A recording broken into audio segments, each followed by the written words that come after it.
Hello guys, I am going to show you how to integrate ConvertBox with GetResponse in 2024. Use the link in the description to sign up to ConvertBox at a huge discount. Step 1.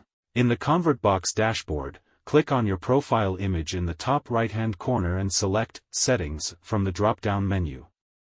Step 2. Select the Integrations tab. Step 3. On our GetResponse integration, select Connect. Step 4. Open a new window and log into your GetResponse account. In the GetResponse dashboard, select your profile image in the top right-hand corner and then select Integrations and API from the drop-down menu. Step 5.